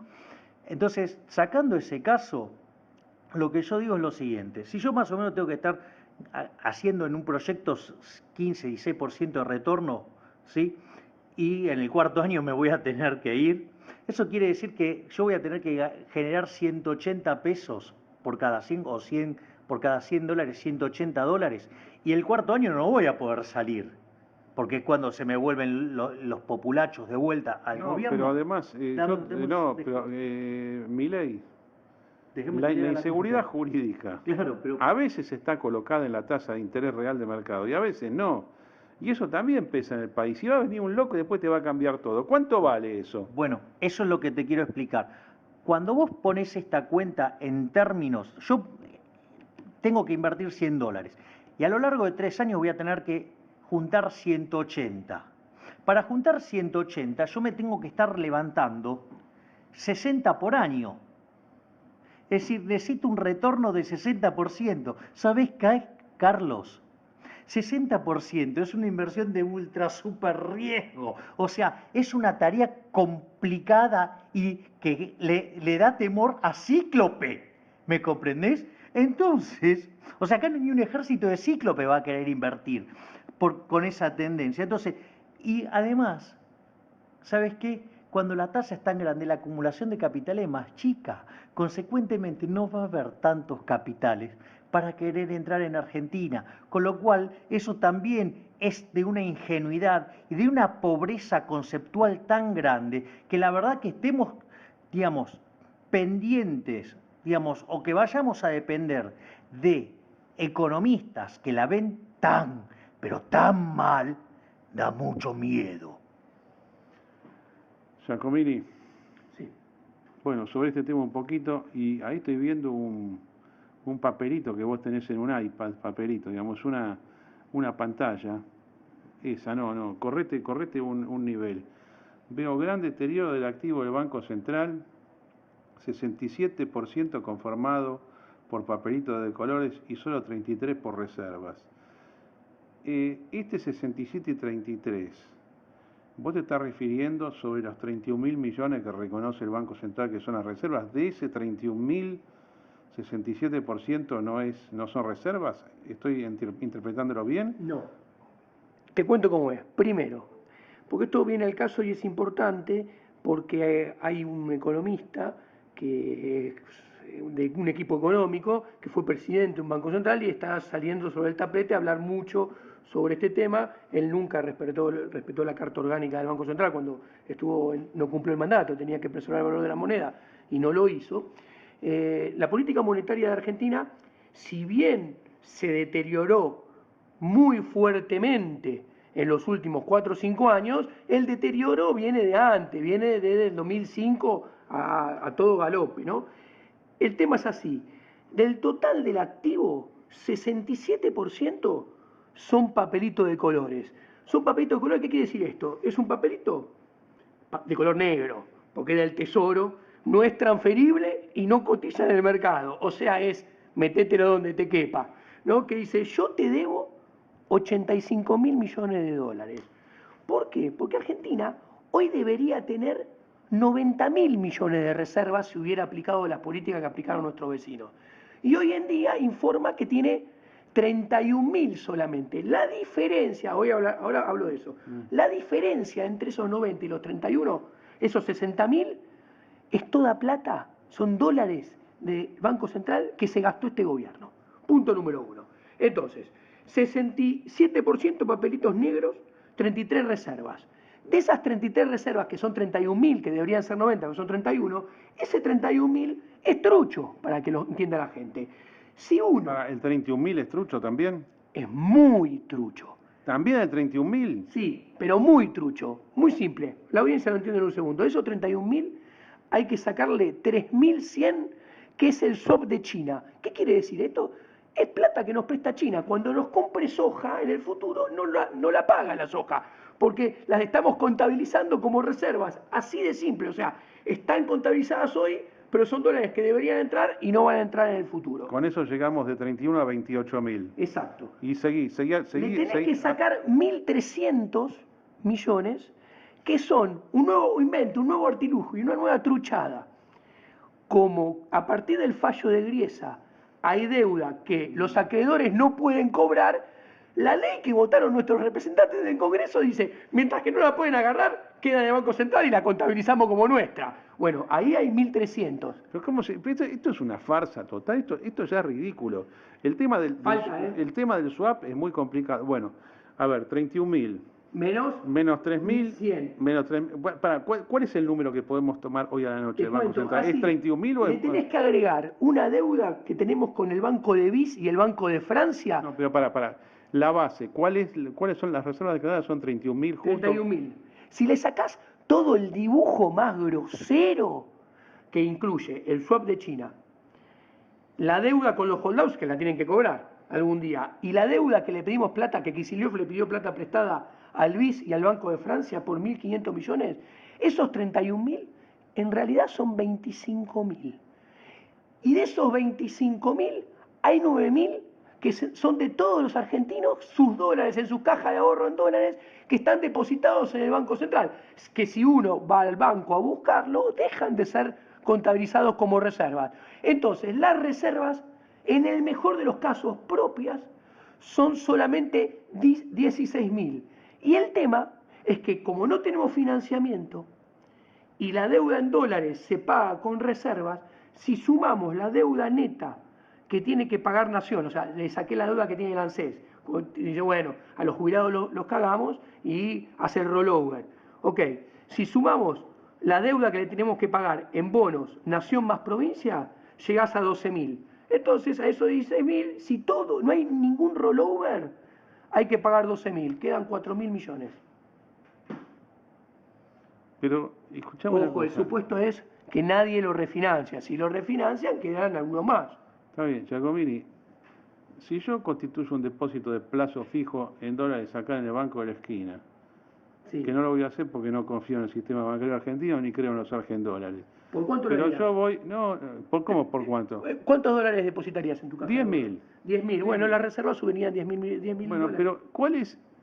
Yo hace años que vengo escuchando esto y te digo la verdad, yo soy abogado, conozco algunos números de la economía, pero no llego a encontrar la lógica de cómo una cosa que es una deuda del sistema financiero hacia mí, y si ese depósito lo tomó en definitiva el Banco Central, ¿cómo lo puede contabilizar como reserva? A mí no me entra en la cabeza. Yo, digamos, te diría que tengo una limitación intelectual. Estos 9.000 palos que vos nombrás, Sí. considerarlo parte de la reserva, yo no lo puedo comprender. Javier. Te explico cómo es contablemente. El banco recibe un depósito. No, yo entiendo, lo que pasa es que no estoy de acuerdo. Ah, bueno, Sí, no, está bien, Diego, yo te iba a dar la respuesta técnica. Bueno, a ver. No, creí que querías la respuesta técnica. A ver, vos cuando, digamos, haces un depósito, ¿sí? Para el banco eso, ¿sí? Digamos, constituye un pasivo que te reconoce a vos, y como contraparte en su activo va a recibir, ¿sí? Esos dólares. Entonces lo va a meter y lo va a tener en la caja, los 10.000 dólares que vos depositaste, y del otro lado tiene algo que dice que Maslatón tiene un crédito por 10.000 dólares y que de acá a un año va a cobrar eso más el interés que haya pactado. A su vez, los bancos están obligados a esos dólares, ¿sí? Que son los dólares encajados, los tienen que depositar en el Banco Central. Entonces, en el Banco Central esos dólares entran como un activo y tiene como contraparte, ¿sí? En el pasivo, el encaje de los bancos. Entonces, así es porque lo tiene registrado el Banco Central como un activo. Ahora, lo que es cierto es que vos las podés decir, sí, tengo esta reserva. Ahora, el problema es que en un país que tiene una demanda de dinero tan inestable, ¿y qué quiere decir que es inestable? Que en algún momento la gente se asusta, va y corre. ¿Qué quiere decir va y corre? Va y saca los depósitos. Entonces, en el mismo momento que vos sacaste tus $10.000 del banco, los bancos la tienen que sacar del Banco Central. Entonces, digo, para lo que uno básicamente guarda los dólares en la economía, que es para preservarse de la corrida, esos dólares no sirven para una corrida, salvo que quieras expropiar a los depositantes. Bueno, estamos aquí, Javier Milei, Giacomini, vamos a hacer una pequeña pausa y vamos a rematar el programa con otros elementos de la política económica del futuro argentino. Siempre me gusta recordar que Javier Milei fue un gran deportista, arquero de Chacarita Juniors, es un gran futbolista. Sí, también fui cantante de una banda de rock and roll que se llamaba Everest y hacía música a los Stones. No, bueno, pero el tema de arquero de Chacarita es una cosa muy significativa y sumamente simpática y que de ahí salga un economista. Pero acá el amigo Giacomini también es un superatleta. Miren, es maratonista, triatlonista y ironmanista, vamos a decirle así las cosas. Es decir, maratón son 42 kilómetros con 195 metros. ¿Qué tiempo tenés en maratón? Y tengo que correr en 3 horas 15, una cosa por el estilo. La verdad que es un tiempo bajísimo, llega más o menos una maratón, ¿cuánto le ponen? 2:15, 2:20 por ahí. Y el récord mundial, si no me equivoco, anda en 2:03 por ahí. 2:03, igual depende mucho de dónde, ¿no? Si tenés subidas, si no tenés subidas, no es igual todas las maratones. Es más, para el circuito tiene que estar homologado para que el tiempo pueda ser contabilizado. Y en eso importa mucho la altura, el declive del recorrido, etcétera, etcétera. Argentina, bueno, pero Buenos Aires lo tiene homologado. Bueno, pero de todas maneras, 3 horas 10, 3 horas 15, como le pones vos, es una cosa descomunal. Yo tengo amigos que hacen maratón, pero le ponen 4 horas como muy bueno, vos 3 horas 10. Pero además triatlón, ¿el triatlón cómo se compone? Bueno, de hecho, hace 5 años que corro triatlón nada más, pero soy mucho mejor economista que triatlonista. No, a ver, ¿cómo? Soy un triatlonista de mitad de tabla. Bueno, pero es triatlón, no es joda hacer triatlón. Contame cuántos kilómetros son de nado, bicicleta y después de correr. Depende de qué tipo, qué medida de triatlón vas a correr. La distancia más larga es el Ironman, que se nada en el mar, en la laguna, 3 kilómetros 800, se sale del agua, instantáneamente haces la primera transición, que es ir a donde está la bicicleta, te subís, pedaleás 180 kilómetros, te bajás, te pones las zapatillas, la gorrita y salís y corres después de todo eso el maratón. Yo voy a correr ahora en Florianópolis el 31 de mayo y apunto a poder hacerlo ojalá en 11 horas. Ahora, el final de un triatlón es la maratón. ¿Cuánto le pones a la maratón? Porque si vos haces maratón sola le pones 3 horas 10, 3 horas 15, pero después de haber hecho el nado y la bicicleta, ¿en cuánto tiempo haces la maratón en el caso del triatlón? Y ojalá ahora en Florianópolis lo pueda hacer en 3 horas 45, 3 horas 50. Bueno, notable, señor. Esto marca muchísimo Disculpame, pero yo de la personalidad. De escucharlo me cansé. Te hago una pregunta, pero en serio, ahora, cuando salís del agua, ¿te subís mojado a la bicicleta? Te sacás el traje de neopren, si es con neopren, y te subís mojado en la bicicleta, ¿sí? Nada, si querés te secás con una toallita que te llevas vos, un poco, pero como la idea es hacerlo lo más rápido posible la transición, sí, te subís mojado y te secás en la bicicleta. Pero vos, ¿cómo funciona, Giacomín, en el caso del triatlón, los elementos deportivos o de vestimenta que vos tenés que usar en cada etapa? ¿Están ya colocados en el lugar? ¿Cómo es? ¿Alguien te lo lleva? ¿Cómo funciona eso? Vos dejás el día anterior o el mismo día antes la bicicleta con toda la ropa preparada de bicicleta, abajo de la bicicleta, y del otro lado dejás toda la ropa preparada para la corrida. Entonces salís corriendo, te sacás el neopren, te sacás las antiparras, la gorrita, y te ponen los zapatos de bicicletas, el casco, los anteojos, te subís y salís. Y después cuando volvés te sacás el casco, los anteojos y los zapatos de bicicleta, te pones la zapatilla para correr, la visera y salís corriendo. ¿Y en cuánto te recuperás después de semejante esfuerzo? Y un Ironman tardás 40 días. ¿40 días? ¿Pero que estás muerto 40 días?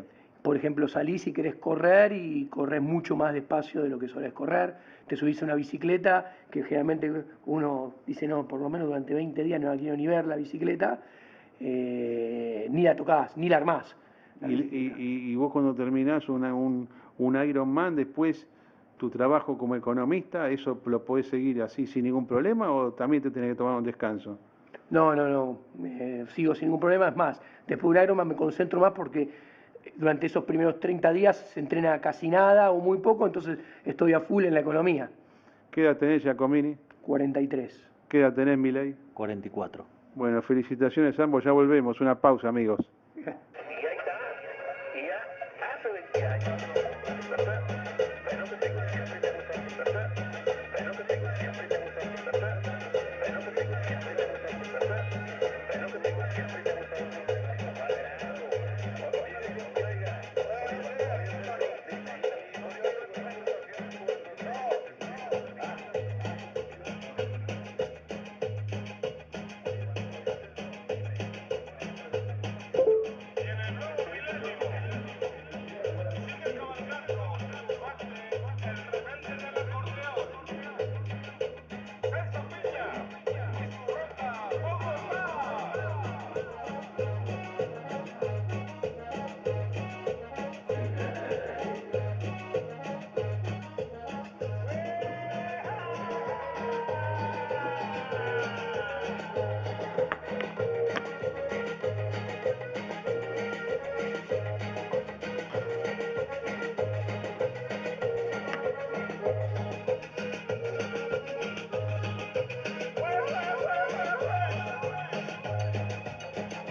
Y desde Monterrey, una cumbia colombiana para todo el mundo. Mira, emoción extraña, silla, agua remodela. Ella, como gira y vuela, mientras aquel se menea, aquel se menea. Y un saludo para todos mis seguidores.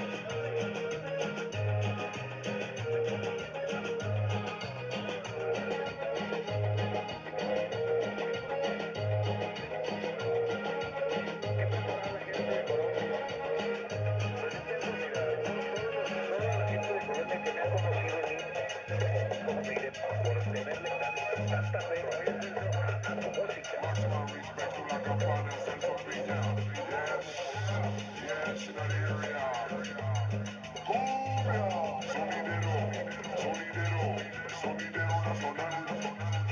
Sonidero nacional, tarareando al compás, salido del barrio vallenato freestyle. Sonidero nacional, tarareando al compás, salido del barrio Cumeca mexicano.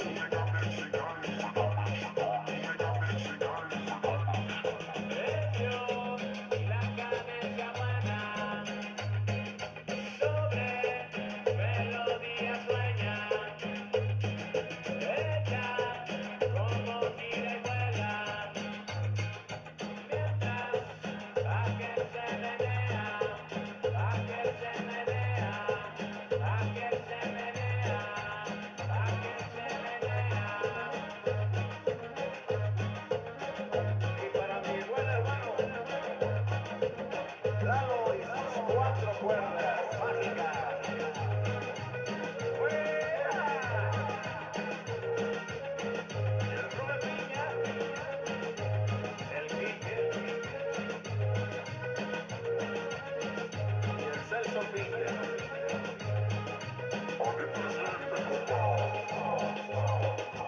Suena, suena y emociona nuestra acordeona.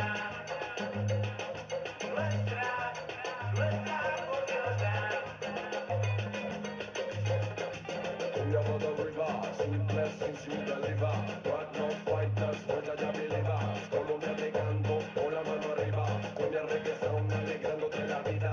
Chilling en la cima, suena nueva rima. Bailando en la campana con mis panas en su piña. Rebajada, una fina. Bailando en la campana con mis panas en su piña.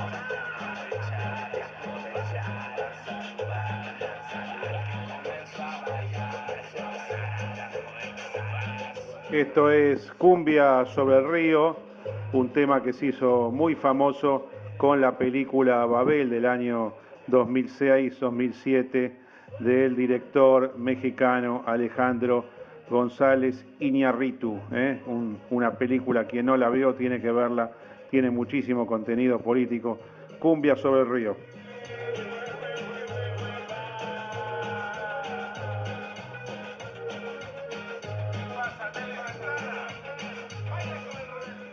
Y seguimos, estimados oyentes, con Javier Milei y con Diego Giacomini en este final de domingo 15 de marzo del año 2015, donde estamos analizando las perspectivas de política económica para el año 2016, viendo qué es lo que dicen, qué es lo que no dicen los diferentes candidatos y sus respectivos equipos económicos.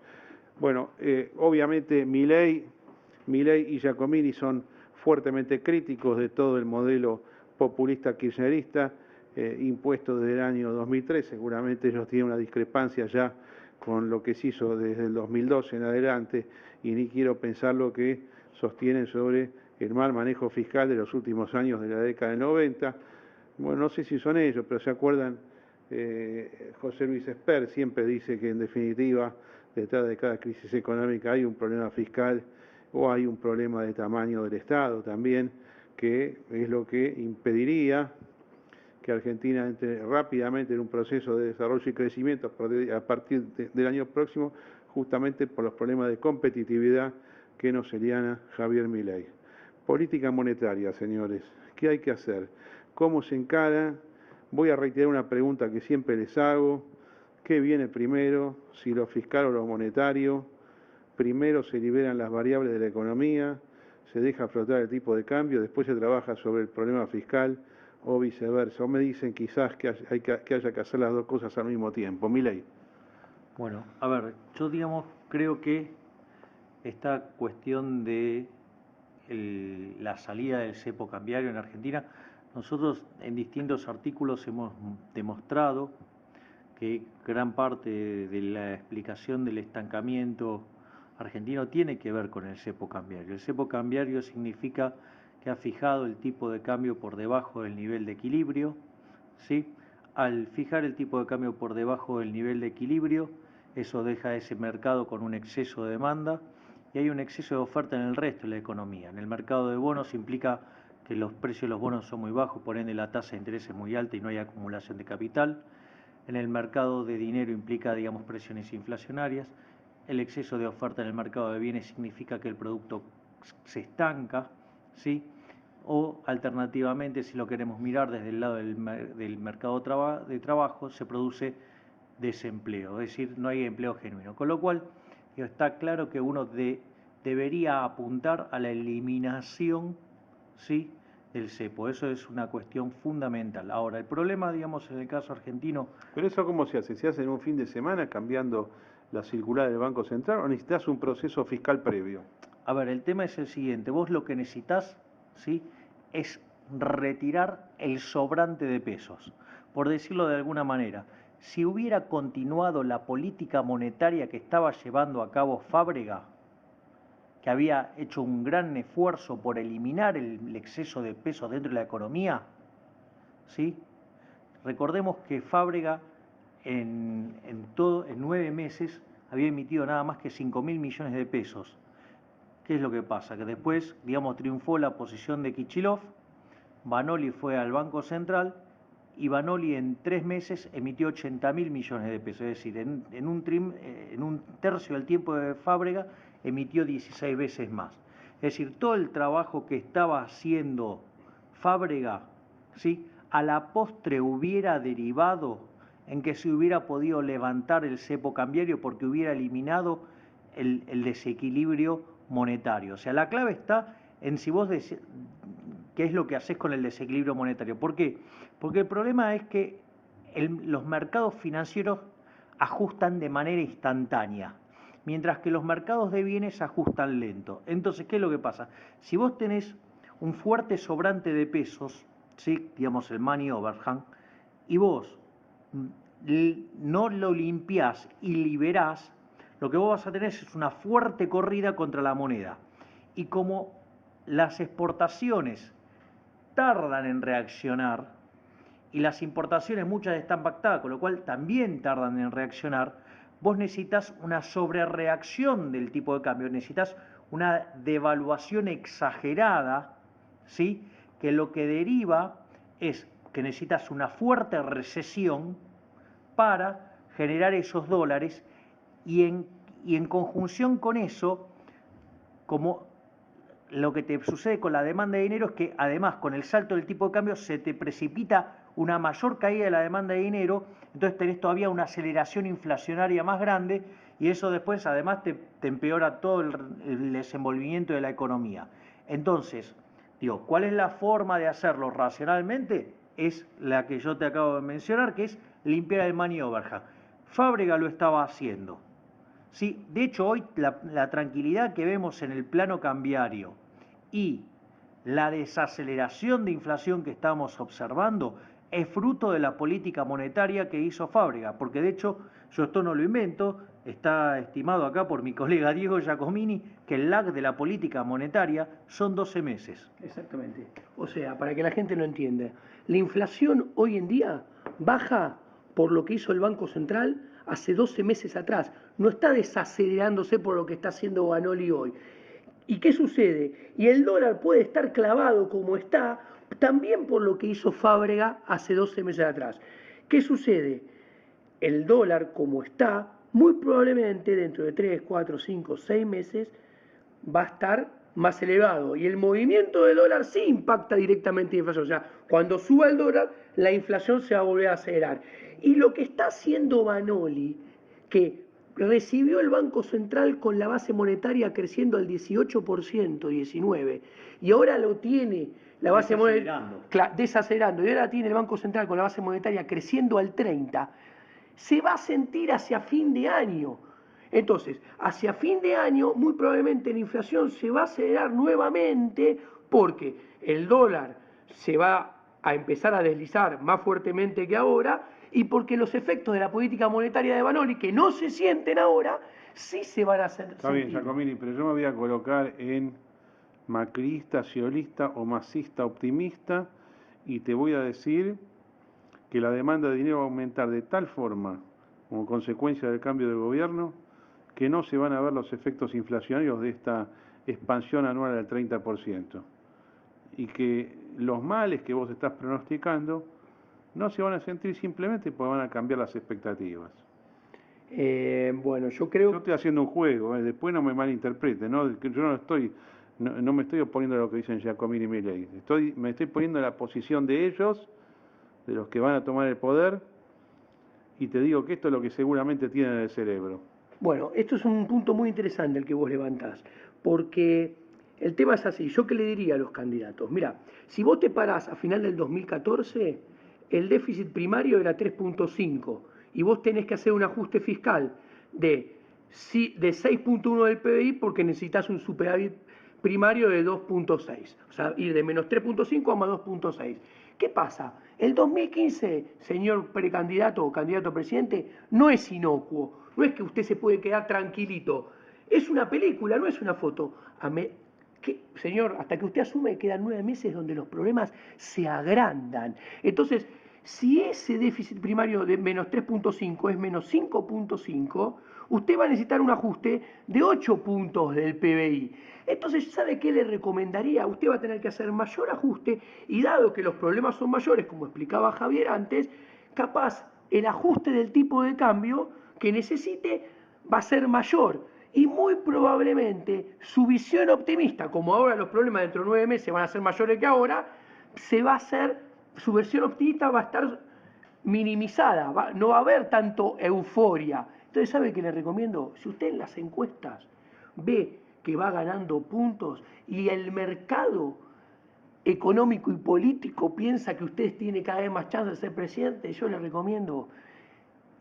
Y el que pelea con usted, las elecciones también, júntense y convénzanlo, empiecen a hablar de la devaluación, a ver si le trasladan al problema al gobierno actual y lo obligan a hacer algo del ajuste al gobierno actual. ¿Saben por qué? Porque el gobierno, si se sale con la suya, que es mantener esta artificial paz financiera hasta el 10 de diciembre, en realidad no está manteniendo la paz financiera, está agrandando los problemas.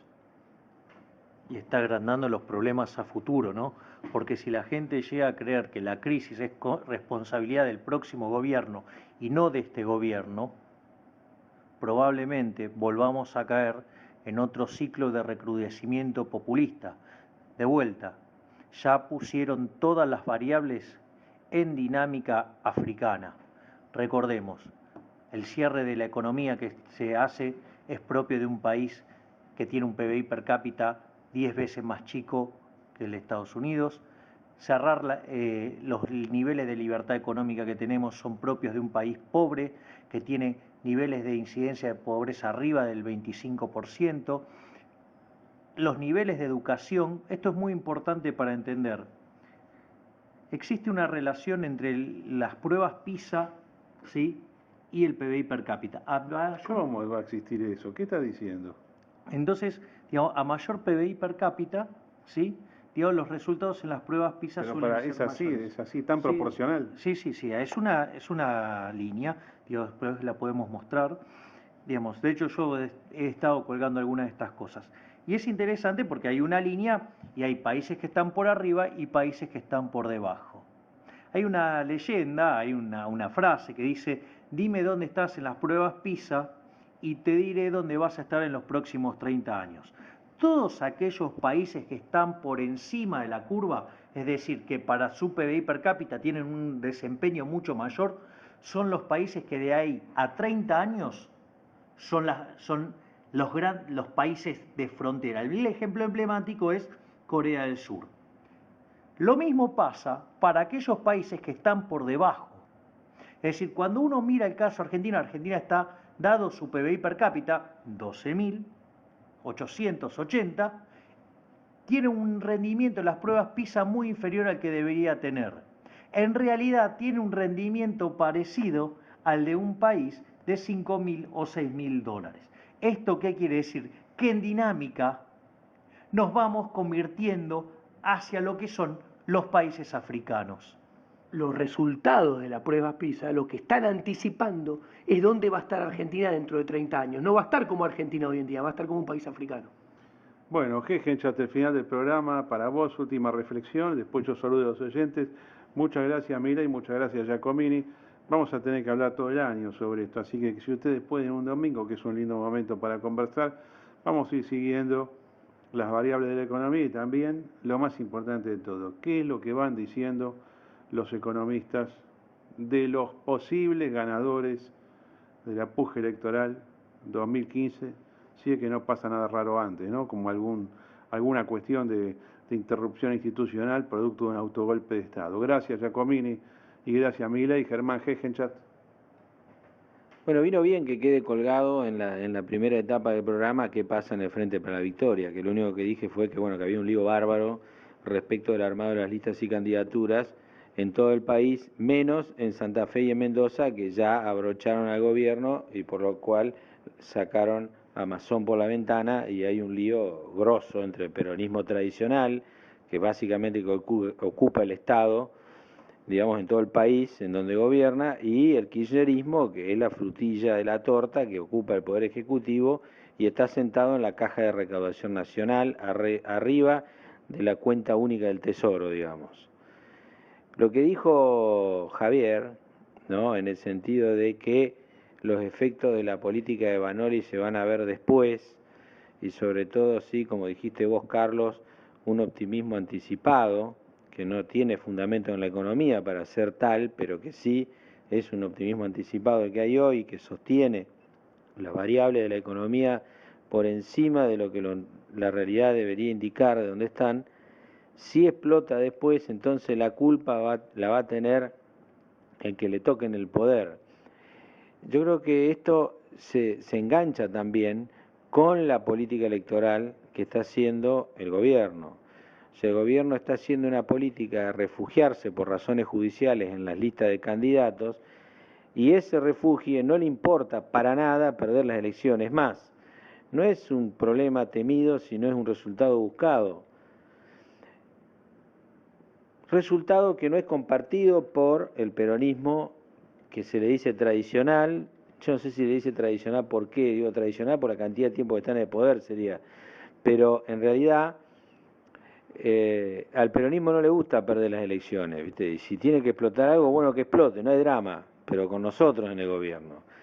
Mientras que estas especulaciones anodinas, ¿viste? Típicas del que no tiene cómo ganar la batalla hoy, entonces prefiere irse con algún laurel de héroe o mártir, pensando que después va a volver, no le va a salir.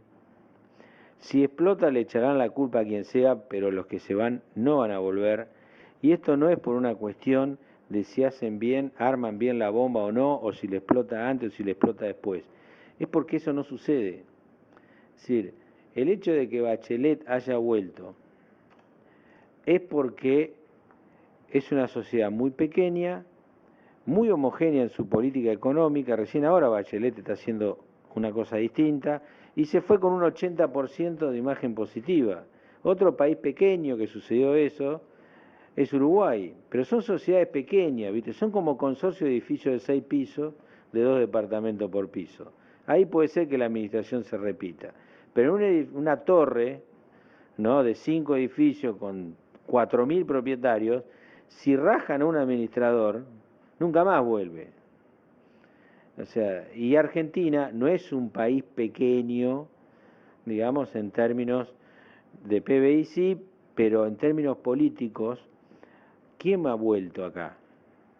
Eso te iba a mencionar yo. Si a mí no me falla la memoria, de 1946 para acá volvió uno solo. Y cuando volvió, mamita, qué problemas dejó, ¿no? Bueno, volvió por una cuestión de default del antecedente, ¿no? Un default tremendo.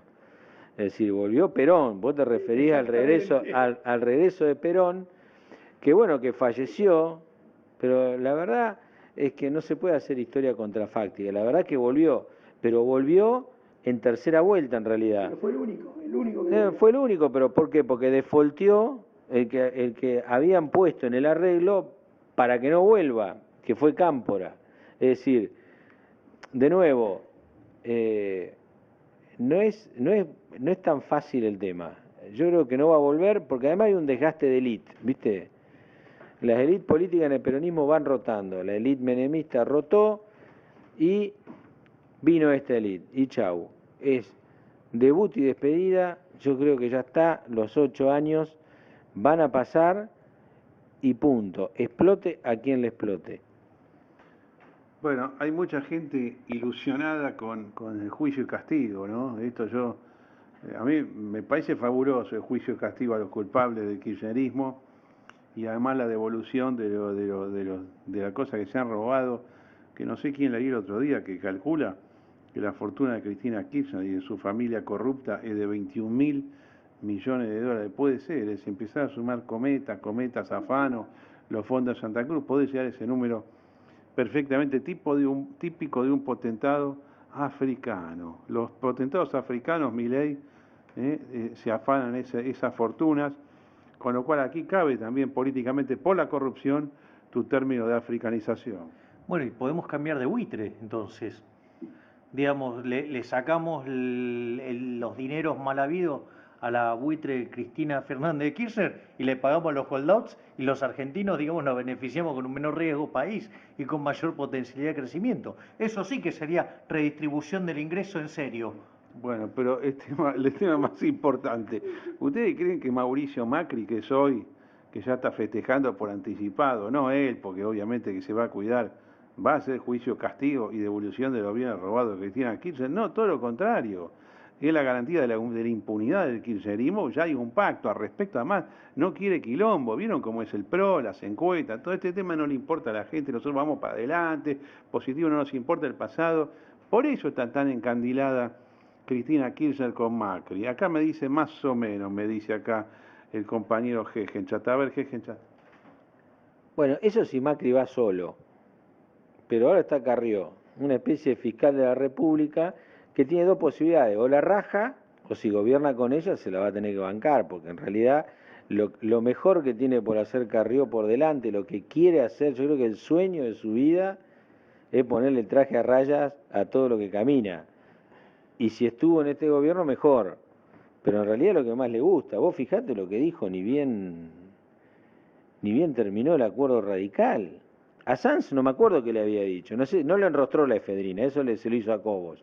Aznar no sé qué le habrá dicho, algún otro insulto le habrá dicho, pero digamos, respecto al tema si va a ir preso o no va a ir preso, mira, algún tipo de legitimación ética en la próxima etapa va a tener que tener, ¿viste? Porque Alfonsín tuvo él un juicio y castigo non troppo, es decir, a los jefes nomás, y de las dos bandas. Después vino Menem con un perdón masivo y generalizado, y después vino el kirchnerismo con juzguemos a los malos, juzguemos nada más que a una mitad.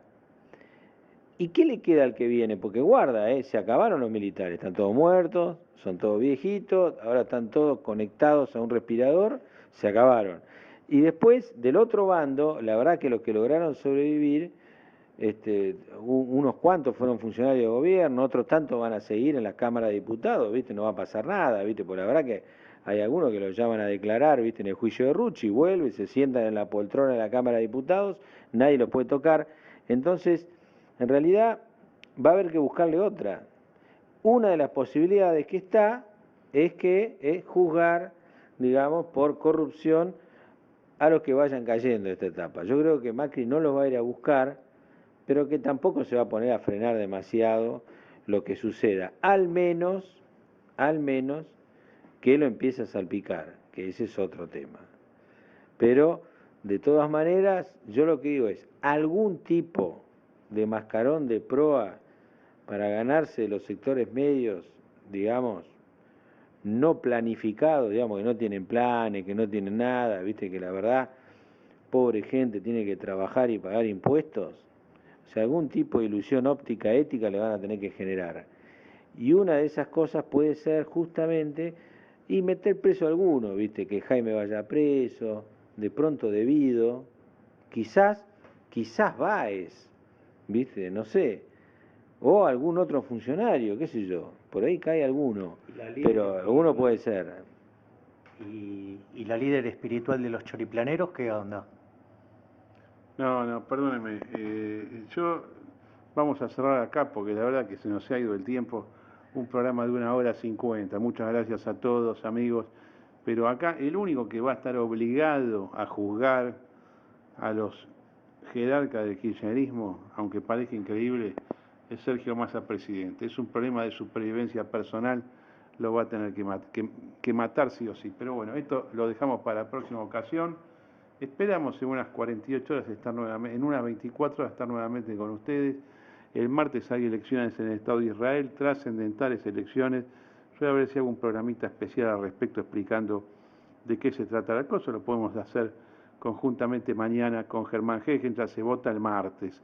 Una explicación de media hora de cómo es el sistema electoral y cómo son los partidos en ese sistema que es tan multipartidario. Nuevamente, gracias Milei, Giacomini, Hegen, saludos a todos, ganen mucha plata, ¿eh? Vamos a convencer al gobierno. ¿A qué? ¿A qué? ¿A qué? Más economía, más veracidad, más realidad, más ¿A qué? más inversiones, más negocios, más tácticas, de todo más es más ratón, ¿A qué? más índices reales, la onda bursátil es más ratón. ¿A qué? ¿Cómo va? ¿Te capta? ¿Te capta? Se anima a pegarlo Obama, y más, y más, y más, y más. El único. Más ratón. El papel para abajo, yo lo veo para arriba. ¿Te capta? Para arriba, para arriba, para arriba, para arriba. ¿Cómo va? Cagando. ¿Te capta? Más ratón. Cagando. ¿Te capta? Más ratón. ¿Qué hacemos? ¿A dónde voy con esto? Quizá me equivoco yo, pero bueno, a nosotros no nos puede pasar nada, nada. Para mí, país,